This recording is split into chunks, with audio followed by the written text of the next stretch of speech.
지난 월요일 저는 교우들과 함께 필라델피아에 있었던 한 교우의 따님 장례식에 참석하고 돌아왔습니다. 올해 나이 36, 아들을 해산하고 몇 시간 만에 세상을 떠났습니다. 말로 표현할 수 없는 그 슬픔을 위로하기 위해서 수많은 사람들이 몰려왔습니다. 장례식장에서 고인의 두 남매와 부모가 1시간 반이 넘도록 서서 조객들을 맞이하는데 상황 자체가 힘든데 저렇게 많은 사람들을 서서 어떻게 견디나 하는 그런 마음으로 참 안타까웠습니다. 1년 전에 대형 교통사고를 당한 데 이어서 따님을 가슴에 품어야 했던 어머니는 왜 우리에게 이런 일이 자꾸 생기는지 모르겠네요 라고 말하면서 참았던 눈물을 쏟아 놓으셨습니다. 교통사고로 인해서 완전히 망가졌던 몸을 강인한 의지로 회복해낸 아버지는 제 죄가 맞나 봐요 라고 말씀하시며 역시 눈물을 보이셨습니다. 때로 이런 일이 생깁니다. 저희로서는 왜 그런지 이해할 수도 없고 설명할 수도 없지만 때로 그리고 또 어떤 때는 자주 생기는 것 같기도 합니다. 어제 토요 예배에서 이 말씀을 나누는데 제 앞에 어린 자식을 가슴에 품어야 했던 부모님이 3분이 앉아 있는 것을 보고 참 이런 일이 왜 이렇게 많이나 일어나는가 생각을 했습니다. 일평생 그런 일을 한 번도 겪지 않고 사는 행운아도 있지만 그것은 예외인 것 같습니다. 비극이라 할 만한 일들은 너무도 흔하게 일어나고 또한 차별이 없습니다. 제 죄가 맞나 봐요 라고 말한 그 아버지의 말씀이 사실이라면 당장 천벌을 받아야 마땅할 사람이 얼마나 많이 있겠습니까? 그 교훈은 여러분 아다시피 선량하기 이를 데 없는 분입니다. 그 장례식에서 고인의 친구, 고등학교 때부터 친한 친구로 자란 친구가 It Happens라고 하는 시를 읽어 주었습니다. 친구를 위해서 스스로 자작으로 쓴 시였는데요. 저는 그 시를 들으면서 슈거랜드라고 하는 그룹이 부른 노래 It Happens라고 하는 노래가 생각이 났습니다. 그 노래의 가사가 재미있습니다. 어느 날 알람 시계 소리를 듣지 못해서 늦게 일어나지요. 보스로부터 빨리 오라는 전화를 받고 샤워도 못하고 나와 보니까 구두를 짝짝이로 신고 나왔습니다. 또 다른 날에는 친구의 캐딜락을 빌려서 월마트에 장을 보러 갔는데 뒤에서 트럭이 들이받습니다. 돌아보니까 그 트럭에 옛날 남자친구와 새 애인이 웃고 있습니다. 누구에게나 일어날 수 있는 그런 해프닝을 해학적으로 묘사한 다음 후렴에서 이렇게 노래합니다. 운율도 맞지 않고 이유도 없고 복잡한 의미도 없다. 깊이 생각할 필요도 없다. 그냥 웃어 넘겨라. 인생은 내가 계획한 대로 되지 않는다. 우리는 이해하려고 힘써 노력하지만 반박할 수도 없고 논쟁이 필요 없는 사실이 있다. 그래, 반박할 수도 없고 논쟁이 필요 없는 절대적이고 완전 아름다운 사실이 있다. 그런 일은 일어난다는 것. Life doesn't go just like you planned it. We try so hard to understand it. Irrefutable, indisputable fact is, yes, the irrefutable, indisputable, absolutable, totally beautiful fact is, it happens. 이 가사는 어처구니 없는 실수나 황당한 사건을 당했을 때도 고개를 끄덕이게 합니다마는 우리 교회 교우가 당한 것 같은 그런 상황에서도 역시 고개를 끄덕이게 만듭니다. 인생은 우리가 계획한 대로 되지 않을 때가 많습니다. 일어난 일들을 이해해 보려고 노력하지만 허사입니다. 누구에게는 좀 더 일어나고 누구에게는 좀 덜 일어나지만 반박할 수도 없고 논쟁할 수도 없으며 절대 부인할 수 없는 사실은 하여튼 그런 일은 일어나고요. 또 앞으로도 일어날 것이라는 사실입니다. 지난해 미국뿐만 아니라 전 세계적으로 가장 영향력을 미치고 있고 또한 존경받고 있는 릭 워렌 목사의 아들 매튜 워렌이 27세에 스스로 목숨을 끊었습니다. 릭 워런 목사는 이 사실을 자신이 교인들에게 알리지요. 우리 같으면 목사의 아들이 자살했다고 하는 것을 수치로 여기고 감추었을 텐데 워런 목사는 있는 그대로 사실을 공개했습니다. 그는 6주 만에 강단에 나타나서 설교를 하면서 지난 27년 동안 자신과 아내의 첫 번째 기도 제목이 바로 심한 우울증을 앓고 있는 아들의 치유였다고, 그렇게 간절히 기도하고 사랑했던 아들을 먼저 보내는 것이 너무도 고통스러웠다고 그렇게 고백을 했습니다. 참으로 인정하기 싫지만 이런 일들은 일어납니다. 이유도 알 수 없고 그 의미도 알 수 없는 일들이 일어납니다. 때로는 고칠 수 없는 질병으로, 때로는 충격적인 사고로 우리를 습격합니다. 돈으로도 권력으로도 심지어는 신앙으로도 그것을 완전히 막을 수가 없습니다. 물론 경건한 믿음 생활을 해나가면 어느 정도의 재앙은 피할 수 있지만 그러나 피할 수 없는 것도 있습니다. 그것이 현실입니다. 그것이 팩트입니다. 그것을 생각하면 때로 문득문득 두려움이 찾아들게 되어 있습니다. 교회력에 맞춘 성서일과 렉셔너리가 정한 오늘의 말씀에서 예수님은 바로 이 두려움에 대해서 언급하십니다. 처음 시작을 이렇게 말씀하시지요. 두려워하지 말아라 적은 무리여. Do not be afraid, little flock.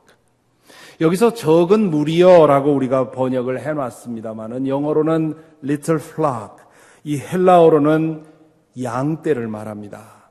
적은 양떼여라고 번역해야 옳을 것입니다. 예수님은 제자들을 보시면서 활짝 트인 들판에 서 있는, 야수로부터의 공격이 두려워서 서로 목을 부비며 두려워 떨고 있는 몇 마리의 양떼를 생각하신 것입니다. 알고 보면 그것은 제자들의 상황에 꼭 맞는 비유라고 할 수 있습니다. 그들에게는 아무것도 없었습니다. 예수님 자신도 그랬지만 제자들 대부분은 당시 사회계층으로 따지면 하층민에 속했습니다. 혁명당원 출신도 있었고 어부 출신도 있었으니 완력으로 하자면 한번 해볼 만한 그런 사람들도 제자들 중에는 있었겠습니다마는, 그러나 육신적인 힘이 어렸을 때는 좀 도움이 될지 몰라도 자라고 나면 별 힘이 될 수가 없습니다.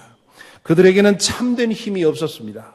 변변한 권력도 없었고 돈 또한 없었습니다. 무슨 일이 생겼을 때 부탁할 만한 인맥도 없었습니다. 권력자의 편에서 보면 그들은 예수라는 이름 없는 방랑 설교자들을 따라다니는 초라한 한 줌의 군상이었습니다. 그들에게 주님께서는 두려워하지 말아라 말씀하십니다. 헬라어 명령법에서 현재 명령형은 지속적인 상태를 가리킵니다. 그러므로 두려움 없는 상태 속에 머물러 지속적으로 살아가라, 그런 얘기입니다. 누군가의 계산에 의하면 성경에 두려워하지 말아라 하는 명령이 366회 나온다고 합니다. 매일 한 번씩 기억하라고 365회를 넣고, 그리고 혹시나 싶어서 한 번 더 넣었다, 그렇게 얘기를 합니다. 그 계산도 근거가 없고요. 또 설명 또한 웃자고 하는 설명이 분명합니다.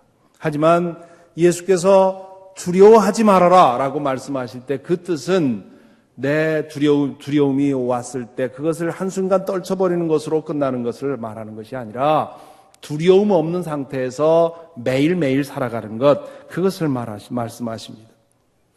그러면 어떻게 이렇게 사고 많고 문제 많은 세상에 살면서 어찌 두려움 없이 살 수 있습니까? 주님께서 그 이유를 그 다음에 말씀하시지요. 너희 아버지께서 그의 나라를 너희에게 주시기를 기뻐하신다. 주님께서 하나님을 가리킬 때는 나의 아버지라는 말을 주로 쓰셨습니다. 그런데 여기서는 너희 아버지께서라고 표현을 바꾸십니다.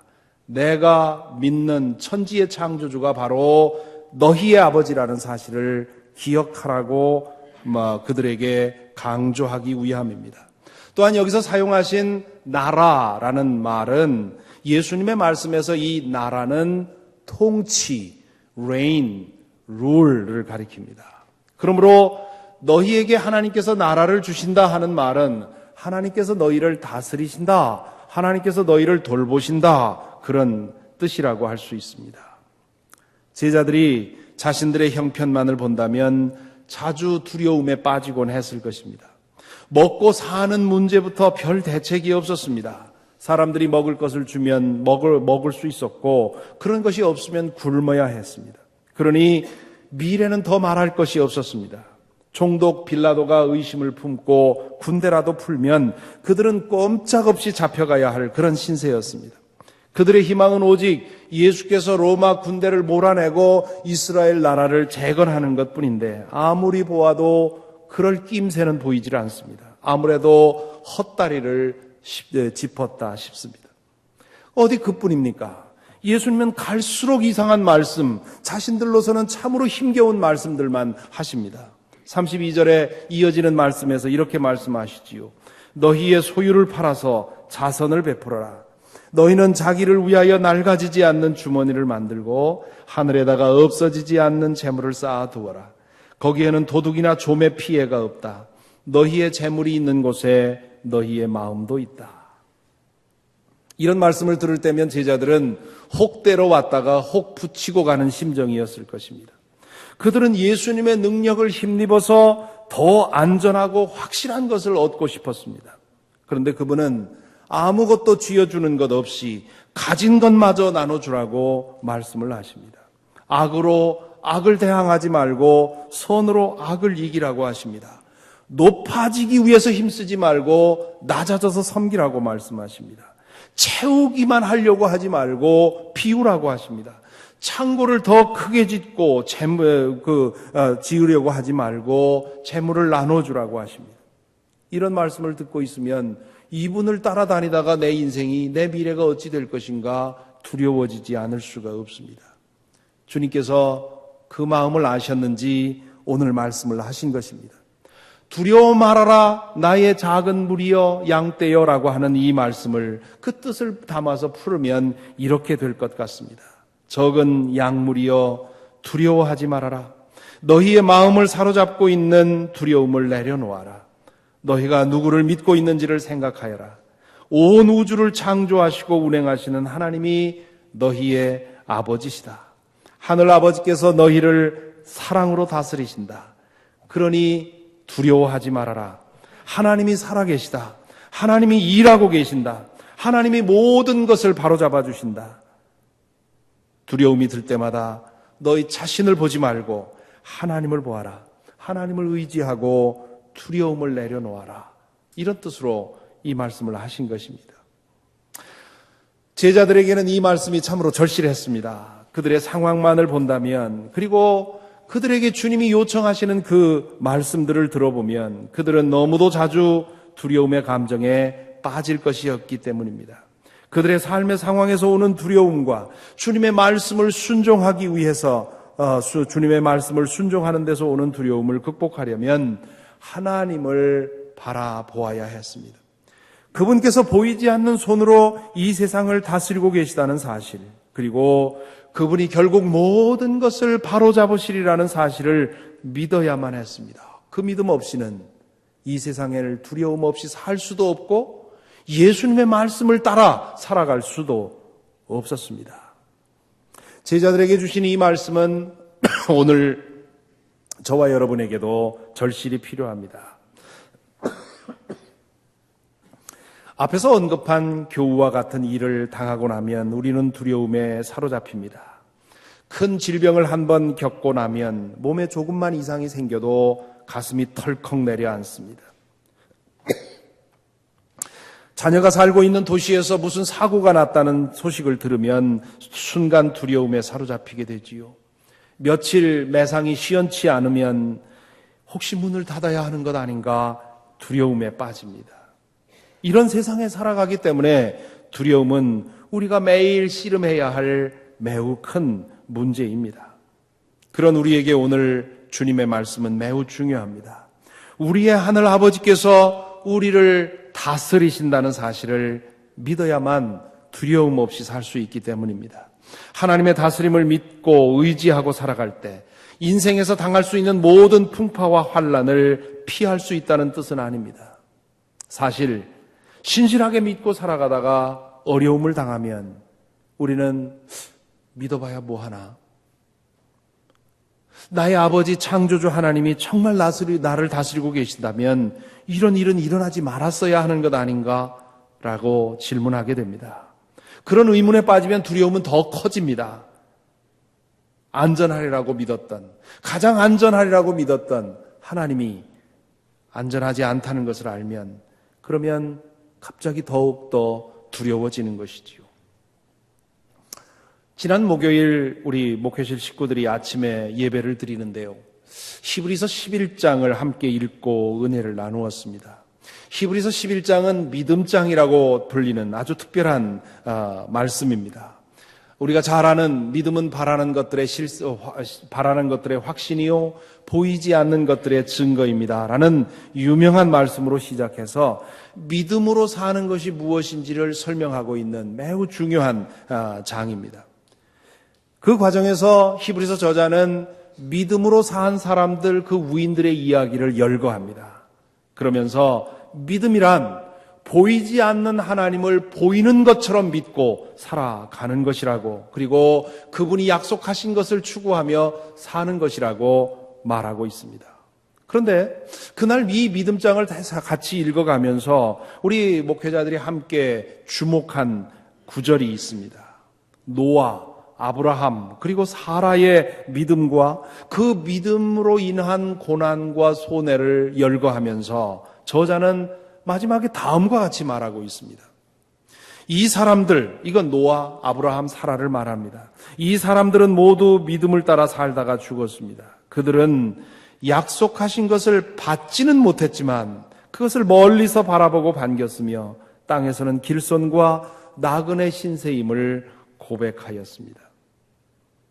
이어서 저자는 모세, 기드온, 바락, 삼손, 입다, 다윗, 사무엘, 그리고 예언자들에 대해서 말합니다. 그들이 보이지 않는 하나님을 보이는 것처럼 믿고 살면서 이 세상에서 당한 손해와 희생과 아픔과 박해를 나열하면서, 그리고는 이렇게 또 말합니다.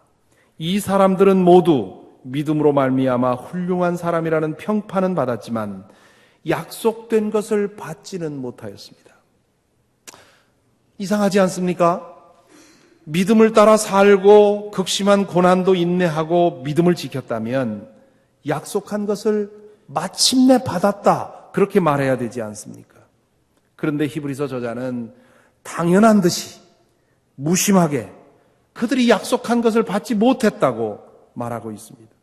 히브리서 저자에 의하면 믿음으로 사는 것은 약속된 것을 다 받지 못해도 끝까지 하나님을 의지하고 살아가는 것입니다. 하나님의 약속은 나 개인의 일생 속에서, 라이프타임 안에서 다 이루어지는 것이 아니기 때문에 그렇습니다. 하나님의 약속은 나 한 사람의 일생에만 관계된 것이 아닙니다. 우리는 우리 시대 풍조에 따라서 너무 지나치게 개인주의에 빠져서 나 개인만을 생각하고 하나님과의 관계에서 약속을 생각합니다. 물론 나 개인에 대한 하나님의 약속도 있지요. 하지만 그것이 전부가 아닙니다. 하나님의 약속은 나 개인의 것인 뿐만 아니라 우리 가정에 대한 것이고 교회에 대한 것이며 인류에 대한 것이며 오늘 현 시대에 관한 것만이 아니라 과거와 현재와 미래로 이어지는 오고 가는 모든 세대를 통해서 이루어져야 하는 약속인 것입니다. 그러므로 하나님의 약속을 제대로 이해하기 위해서는 두 가지를 생각해야 합니다. 첫째로 인류의 길고 긴 역사를 통해서 이루어지는 하나님의 역사를, 약속을 보아야 합니다. 하나님을 믿는다는 말은 영원부터 영원으로 이어지는 하나님의 거대한 구원의 역사를 보는 것입니다. 나 개인의 인생을 그 하나님의 창조 역사와 구원 역사 속에서 보는 것입니다. 나 개인의 인생, 그 안에서 하나님의 약속이 이루어지기도 하지만 길고 긴 하나님의 역사 속에서 이루어지기도 합니다. 한 개인에게 있었던 비극은 그 사람의 이어지는 역사 속에서, 이어지는 세대 속에서 복으로 바뀌는 일들이 많이 있습니다. 저의 개인적인 이야기를 드려서 죄송합니다마는 제 처의 친할아버지와 외할아버지는 목사로서 한국 전쟁 당시에 순교를 당하셨습니다. 그 두 분의 때이른 비극적인 죽음은 남겨진 가족들의 극심한 고생으로 이어졌습니다. 잠시 동안 두 분에 대한 하나님의 약속은, 그리고 그 가정에 대한 하나님의 약속은 무효가 되는 것 같았습니다. 하지만 이어지는 후손들의 역사 속에서, 그리고 한국 교회의 역사 속에서 그분들에 대한 하나님의 약속은 이루어지고 있다고 믿습니다. 그런 생각을 하기에 제가 서 있는 이 자리가 매우 두렵고 떨립니다. 저의 좁은 소견으로는 다 이해할 수 없는 하나님의 거대한 섭리 안에 내가 있다는 사실을 어렴풋이 느낄 때 전율을 하게 되는 것이지요.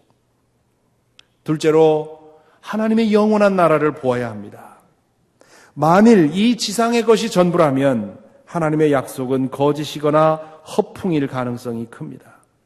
그러나 하나님 나라를 믿는다면 지상에서 하나님의 이 약속이 다 이루어지지 않았어도 문제가 없습니다. 영원한 나라에서 다 이루어질 것이기 때문입니다. 그래서 히브리서 저자는 그들이 약속을 받지 못했다고 하는 말씀을 하고 나서 그 다음에 이렇게 말합니다. 그래서 그들이 약속을 다 받지 못하고 죽었기 때문에, 그래서 하나님께서는 그들의 하나님이라고 불리는 것을 부끄러워하지 않으시고 그들을 위하여 한 도시를 마련해 두셨습니다. 여기 말하는 한 도시는 하나님의 나라입니다. 하나님을 믿고 살아가면서 이 땅에서 길손과 나그네 신세로 희생과 헌신을 감당하면서 살아간 그 사람들을 위해서 하나님께서는 영원한 나라 준비해 두셨다는 뜻입니다. 믿음 안에서 주신 모든 약속이 그 나라에서 이루어질 것입니다. 이 믿음 위에 서야 합니다. 이러한 시각을 가져야 합니다. 현기증이 날 정도로 환경이 나를 흔들어도 눈 부릅뜨고 하나님을 쳐다보아야 합니다. 나에게 일어난 그 아픔이 하나님의 무능의 증거도 아니고 무관심의 증거도 아님을 알아야 합니다. 내가 당한 고난 중에서 하나님은 나보다 더 아파하시고 마침내 그분의 신비로운 손길로 모든 것을 다독여서 아름답게 만드실 것입니다. 내 일생에 그 약속이 이루어지지 않는다면 오고 가는 세대를 통해서도 일어나게 하실 것이고, 이 세상에서 이루어지지 않는다면 영원한 나라에서 모든 것은 완성이 될 것입니다. 그것을 믿는다면 우리는 이해할 수 없는 사건이 일어났을 때라도 여전히 하나님을 신뢰하고 붙들 수 있습니다. 하나님의 약속이 하나도 이루어지지 않아도 우리는 여전히 그분을 믿고 사랑하며 그 약속을 소망할 수 있습니다. 내가 당한 일로 분노가 치밀어 오를 때 우리는 하나님 앞에 와서 그분의 멱살을 쥐고 흔들고 싶을 때가 있습니다. 하나님은 그런 방법으로라도 우리의 고난에 참여하시기를 원하십니다. 그리고 마침내 죽어도 내 있을 곳은 하나님 품이라고 하는 고백을 하게 되지요. 세상은 이런 사람 당할 수 없습니다. 죽어도 하나님 품에서 죽겠다는 사람을 뒤흔들 만한 두려움은 이 세상에 존재하지 않습니다. 뿐만 아니라 이런 믿음을 가질 때 예수 그리스도의 제자로 살 수 있습니다. 두려워하지 말라는 말씀을 하신 다음에 주님께서 하신 말씀을 다시 한번 읽어보십시다. 너희 소유를 팔아서 자선을 베풀어라. 너희는 자기를 위하여 낡아지지 않는 주머니를 만들고 하늘에다가 없어지지 않는 재물을 쌓아두어라. 거기에는 도둑이나 좀의 피해가 없다. 너희의 재물이 있는 곳에 너희의 마음도 있다. 여기서 주님은 제자들로서 가장 힘든 영역인 돈의 문제를 다룹니다. 자선을 베풀라 하는 말은 어려운 이웃을 도우라는 말씀입니다. 자신을 위하여 재물을 긁어 모으기만 하지 말고 하나님을 위해, 이웃을 위해 재물을 나눌 줄 알라는 것입니다. 이것은 당시의 제자들에게도 어려운 명령이었고 오늘 우리에게는 더 어려운 명령입니다. 그래도 돈만큼 든든한 의지가 되는 것, 우리가 가진 것 중에 별로 없기 때문입니다. 주님께서는 오늘 말씀에서 너희의 재물이 있는 곳에 너희의 마음도 있다고 말씀하십니다. 많은 사람들이 이 말을 거꾸로 이해하고 있습니다. 마음 가는 곳에 물질도 간다고 생각을 합니다. 주님께서는 그 말 반대로 말씀하십니다. 물질이 가는 곳에 마음도 간다는 것입니다. 무엇인가 내가 큰 돈을 쓰면 그 돈을 쓴 대상이 나에게 중요해진다는 말이지요. 하나님의 일을 위해 큰 돈을 사용하면 하나님이 나에게 그만큼 중요해진다는 말입니다. 내가 어떤 이웃을 위해 큰 돈을 쓰면 그 이웃이 나에게 그만큼 중요해진다는 말이지요. 그러면서 주님은 자기를 위하여 낡아지지 않는 주머니를 만들라, 그렇게 비유를 합니다. 참 흥미로운 비유입니다. 오늘의 비유로 바꾸면 아무리 꺼냈어도 고갈되지 않는 통장을 만들라, 그런 뜻입니다. 하나님을 위해 물질을 사용하는 것, 그리고 이웃을 위해 베푸는 것은 마치 고갈되지 않는 통장을 소유하는 것과 같다. 왜냐하면 하나님께서 그 사람을 책임져 주시기 때문입니다. 우리가 지난주에 본 어리석은 부자의 비유의 주인공은 자신의 창고를 더 크게 짓고 거기에 곡식을 쌓아두는 편을 택했습니다. 풍파 많은 세상에서 두려움 없이 살아가기 위해서는 그것이 제일 좋은 방법이라고 생각을 했습니다. 하지만 하나님은 그 부자에게 대해서 어리석다고, 하나님에게 가난한 사람이라고 말씀하십니다. 그에게는 하나님에 대한 믿음도, 하나님 나라에 대한 믿음도, 그리고 하나님의 약속에 대한 믿음도 없었습니다. 그러니 그는 물질을 붙들 수밖에 없었습니다. 주님께서 제자들에게 너희는 하나님을 붙들라고 말씀하십니다. 그분이 모든 것을 다스리고 계시다는 사실을 믿으라고 하십니다. 그렇게 되면 두려움을 내려놓을 수 있고, 그렇게 되면 예수님의 제자로서 예수께서 하신 말씀을 순종할 수 있습니다. 물질에 붙들려 물질의 노예로 살지 않고 하나님을 위해, 그리고 이웃을 위해 물질을 사용할 자유를 얻습니다. 그렇게 살아갈 때 하나님은 제자들의 삶을 책임져 주십니다. 이것은 물질에만 국한된 말씀이 아닙니다. 하나님을 참되게 믿지 않으면 예수 그리스도의 제자로서 예수께서 우리에게 말씀하신 그 말씀들을 행할 수가 없습니다. 제자로 사는 것은 물질이 아니라 하나님을 믿는 것이고, 높아지기를 위해 힘쓰는 것이 아니라 낮아지기를 힘쓰는 것이고, 악으로 악을 대하는 것이 아니라 선으로 악을 이기는 것이고, 다스리려는 욕망을 내려놓고 섬기려 하는 것이기 때문에 그렇습니다. 제자는 하나님의 뜻을 위해 양보할 수도 있고, 손해볼 수도 있고, 박해를 당할 수도 있고, 때로는 목숨도 내놓을 수 있어야 하는데, 하나님이 결국 모든 것을 바로잡으시고 모든 것을 갚아주신다는 믿음 없이 우리가 어찌 그렇게 할 수 있겠습니까? 사랑하는 성도 여러분, 지금 여러분은 어떤 상황에 처해 계십니까? 혹시 제가 알지 못하는 어떤 심각한 어려움을 당하여 마치 광야에 홀로 내버려져서 두려워 떨며 음매음매 우는 양과 같은 처지에 계신 분은 안 계십니까?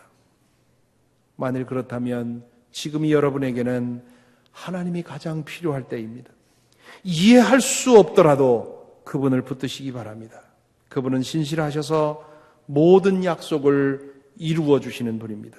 이 생에서 다 못 이루면 자녀들을 통해 혹은 영원한 하나님 나라에서 이루어 주실 것입니다. 혹시 편안하고 안락한 삶을 즐기고 계십니까? 그래서 더도 말고 덜도 말고 내 죽을 때까지 요만큼만 되어라, 그렇게 생각하십니까? 여러분의 환경에 속지 마시기 바랍니다. 비정한 사실이지만 인생은 공평합니다. 인생의 겨울을 믿음으로 준비해야 합니다. 겨울이 오지 않았으면 좋겠지만 늘 그런 것은 아닙니다. 지금이 그때입니다. 하나님을 믿고 의지하며 그분의 약속을 따라 제자로 살아가시기 바랍니다. 하나님 안에서 한 안전지대를 찾으시고 하나님을 위해 사시기 바랍니다. 사랑하는 성도 여러분, 어떤 상황에 있든지 때로는 오해를 받고 때로는 손해를 보고 때로는 억울한 일을 당해도 예수 그리스도의 제자로 살아가기를 포기하지 마십시다.